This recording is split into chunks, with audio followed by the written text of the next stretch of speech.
다음은 대통령께서 기념사를 하시겠습니다. 대통령께서 무대 위 연대로 이동하시겠습니다.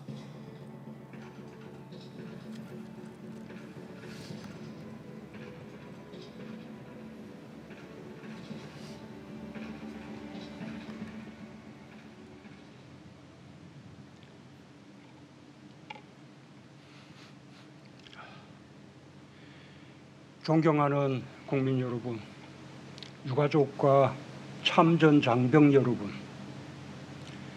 우리는 오늘 서해 수호 영웅들을 추모하고 숭고한 애국심을 되새기기 위해 해군 2함대 사령부에 모였습니다. 해군 2함대 사령부는 서해 북방 한계선에서 전라북도 경계선에 이르기까지 광활한 해역을 철통 방어하고 있습니다. 또한 제2연평해전 전적비와 참수리 357 호정, 천안함 46용사 추모비와 천안함 선체, 그리고 서해 수호관에 서해 수호 영웅들의 조국 수호 의지가 담겨 있는 곳입니다. 오늘 해군의 주력 상륙함 천자봉함과 노적봉함이 용맹한 항해를 잠시 멈추고 국민과 함께 용사들의 넋과 정신을 기리고 있습니다. 용사들은 수평선 가득 먹구름이 몰려와도 조국을 지키기 위해 바다로 나아갔고 포탄이 떨어지는 전장으로 향했습니다. 불굴의 투혼으로 몸과 마음을 다 바쳐 바다 위 저물지 않는 호국의 별이 되었습니다. 우리는 결코 영웅들을 잊지 않았습니다. 용사들의 희생과 헌신을 기억하며 국토 수호 의지를 다졌습니다. 윤영하, 한상구, 조천형, 황도현, 서후원, 박동혁, 제2연평해전의 영웅들은 같은 이름의 미사일 고속함으로 부활하여 지금도 전우들과 함께 조국 수호의 임무를 수행하고 있습니다. 천안함 역시 영웅들과 생존 장병들의 투혼을 담아 찬란하게 부활할 것입니다.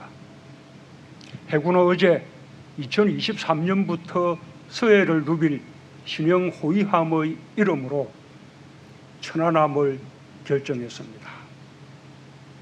해궁, 홍상어, 해룡, 청상어 등 강력한 국산 무기를 탑재하여 해군의 주력 호위함이 될 것입니다. 천안함의 부활을 누구보다 간절한 마음으로 염원하고 성원해 오신 유가족과 최원일 전 함장을 비롯한 천안함 생존 장병들께 위로와 함께 감사의 말씀을 드립니다. 불의의 피격에도 당당히 이겨낸 연평도 포격전 영웅들께도 마음 깊이 감사드립니다. 장엄한 애국의 역사를 새긴 서해 수호 영웅들께 깊은 경의를 표하며 국민과 함께 영원한 안식을 기원합니다. 국민 여러분, 오늘 우리가 누리는 자유와 평화에는 영웅들의 피와 땀이 깃들어 있습니다. 영웅들이 보여준 애국심은 우리 국민 모두에게 남겨진 유산입니다. 서해 수호 역사는 우리 모두의 긍지이고 자부심이며 우리는 서해 수호의 정신 속에서 하나가 되어야 합니다. 국민 통합의 힘이야말로 가장 강력한 국방력이며 안보입니다. 강한 국방력과 안보로 나라와 국민의 평화를 지키는 것만이 서해 영웅들의 희생에 진정으로 보답하는 길입니다. 정부는 이 당연한 사실을 한순간도 잊은 적이 없으며 평화를 지키고 평화를 만들 수 있는 압도적인 힘을 갖추기 위해 중단 없이 노력해 왔습니다. 역대 최고 수준의 국방 예산 증가율을 기록하며 다시는 우리 장병들을 희생시키지 않을 강한 국방력을 길렀습니다. 지난 4년 서해에서 무력 충돌이나 군사적 도발로 다치거나 생명을 잃은 장병이 단 한 명도 없었습니다. 우리 군은 북방 한계선을 지키며 최북단 병영도에서 연평도까지 한치도 흐트럼짐 없는 군사 대비 태세로 강한 힘이 평화를 만든다는 것을 증명했습니다. 지금 이 순간에도 우리의 바다를 빈틈없이 지키는 서해 영웅들의 후예 해군 이함대 장병들을 치하하고 격려합니다. 군의 보람은 이기는 데에만 있지 않습니다. 대결의 바다에서 평화의 바다로 바뀐 서해에서 우리 어민들은 더 넓어진 어장, 더 길어진 조업 시간과 안전을 보장받으며 생업을 이어가고 있습니다. 정부는 싸우면 반드시 이기고 싸우지 않고도 이기는 필승의 해군력으로 평화의 한반도를 지키고 만들어 나갈 것입니다. 2033년 무렵 모습을 드러낼 3만 톤급 경항공모함은 세계 최고 수준의 우리 조선 기술로 건조될 것입니다. 대한민국의 안보를 위협하는 전방위적 위협에 효과적으로 대응하고 한국형 차기 구축함과 호위함, 잠수함까지 아우르는 합동작전의 결정체로 강력한 핵심 해군력이 될 것입니다. 2018년부터 전력화가 진행 중인 3,000톤급 잠수함 사업을 2024년 마무리하고 더욱 발전된 잠수함 사업으로 누구에게도 뒤지지 않는 강력한 수중 전력을 확보할 것입니다. 상륙 기동 헬기로 강력한 상륙 능력을 갖춘 해병대는 상륙 공격 헬기까지 갖추어 명실상부한 최강의 상륙 전력이 될 것입니다. 전통적 군사 위협을 넘어 포괄적이고 잠재적인 안보 위협까지 전방위로 대응해 나가면서 우리 경제의 생명줄인 해상교통로를 보호하고 국제해양안보 협력도 강화해 나가겠습니다. 바다는 대한민국의 미래입니다. 선진 대양해군이야말로 대한민국이 가야 하는 해양강국의 굳건한 토대입니다. 우리 앞에 광활한 대양이 펼쳐져 있습니다.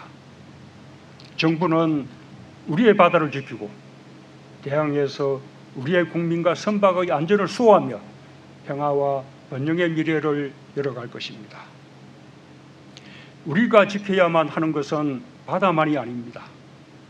우리의 땅도 하늘도 어느 누구도 넘볼 수 없습니다. 어제 있었던 북한의 미사일 시험 발사에 국민 여러분의 우려가 크신 것을 잘 알고 있습니다. 지금은 남북미 모두가 대화를 이어나가기 위해 노력해야 할 때입니다. 대화의 분위기에 어려움을 주는 일은 결코 바람직하지 않습니다.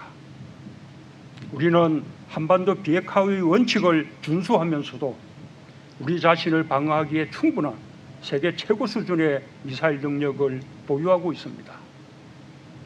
우리 자체 기술로 개발한 최초의 차세대 최신형 국산 전투기 KF-X도 곧 국민들께 선보이게 될 것입니다. 어느 때보다 강한 국방력과 굳건한 한미동맹으로 어떤 도발도 물리칠 수 있는 확고한 안보 대비 태세를 갖추고 있다는 것을 국민들께 자신 있게 말씀드립니다. 국민 여러분, 유가족과 참전 장병 여러분, 서해 영웅들이 이룬 애국의 역사는 모두를 위한 통합의 유산이 되어야 합니다.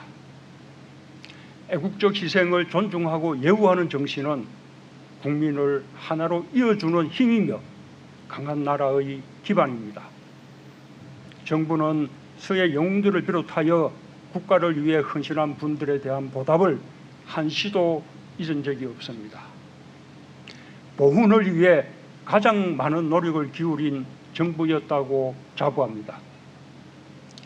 정부 출범 이후 22만 원이었던 참전 명예수당을 34만 원으로 55% 인상했고, 지난해 서해 수호 이날에 약속드렸던 전상수당 예산도 4배로 대폭 확충했습니다.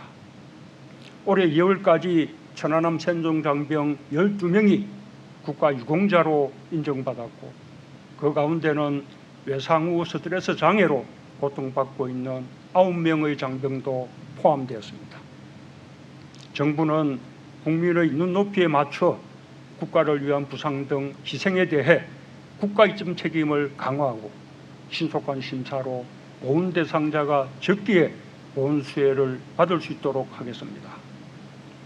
국가유공자의 자격을 갖추고도 등록 못했거나 누락된 분들도 적극 찾아내 희생과 헌신에 걸맞게 예우하고 지원할 것입니다.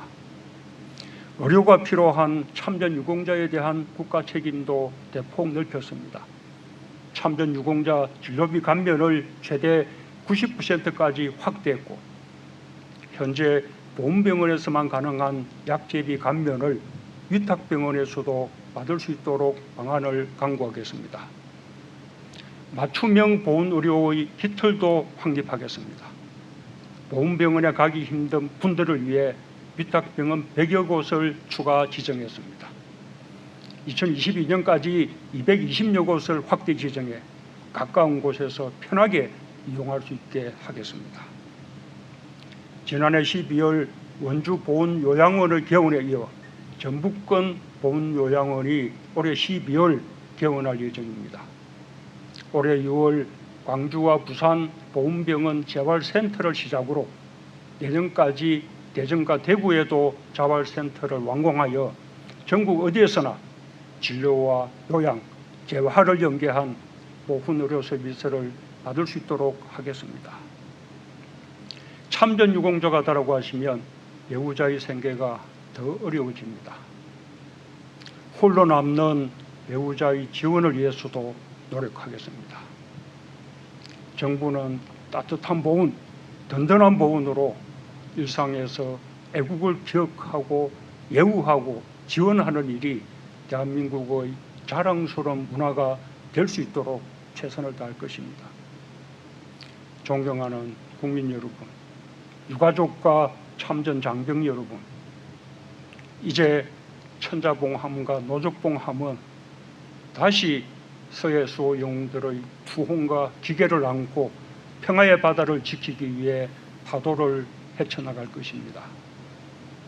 우리는 오늘 서해 수호 영웅들을 기리며 내 나라, 내 조국을 더욱 사랑하게 되었습니다. 우리는 영웅들의 삶과 죽음, 평범한 이들이 나라와 국민을 위해 모든 것을 바쳤던 이야기를 영원히 기억할 것입니다. 감사합니다.